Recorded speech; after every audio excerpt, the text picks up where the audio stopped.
Well, these are probably, in many ways, the gutsiest readings we'll get all through this Lent.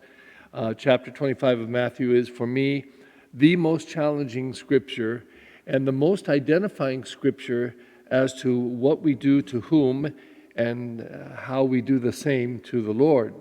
Now, none of us would get up here and say, I would give Jesus anything he needs. The clothes off my back, food, anything. I would even take him down from the cross and go on the cross for him. I know we would all say that. But what Jesus does today is something incredible. He identifies with the least among us. So, to put it simply, pick the person that you care for least in this world. Your biggest enemy, the person that has hurt you the most, whatever. Pick that person.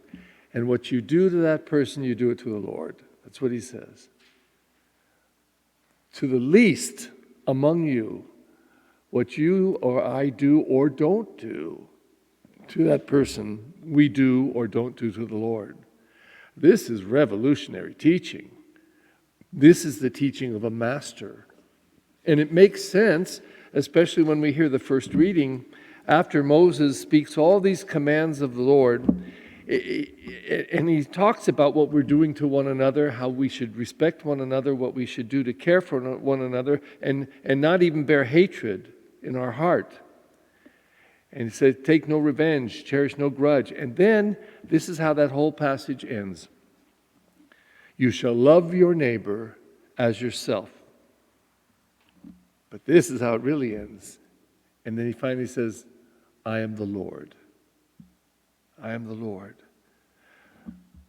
If we were to put just those two short sentences on our bathroom mirror and read them every day when we got up and before we went to bed, you shall love your neighbor as yourself.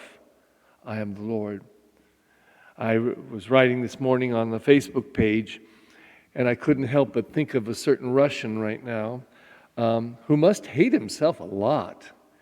I mean, if he were to believe these words of the Lord, driving people out of their own land and homes and blowing them up and killing people and trying to take over a nation and subjugate everybody to your rule and be just a despot before all.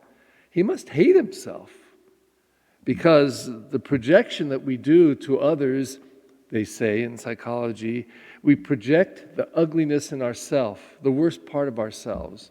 So if we are criticizing a person for being stingy, it's probably because we're stingy. And if we are saying hateful words about another person, it's probably because we're hate-filled. And the psychologists say, take a good look at what we say and what we do, and what we blame on others.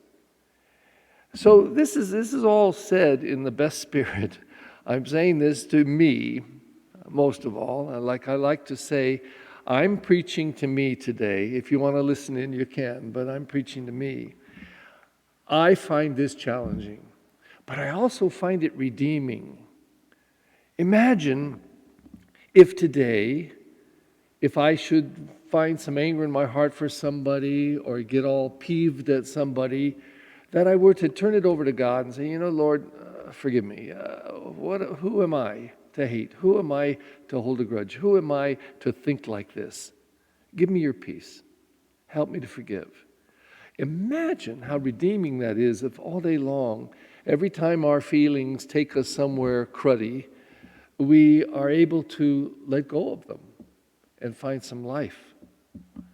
So today, just notice and just remember that our God, Jesus the Lord, the Christ, the Messiah, the Anointed One, is giving us some instruction.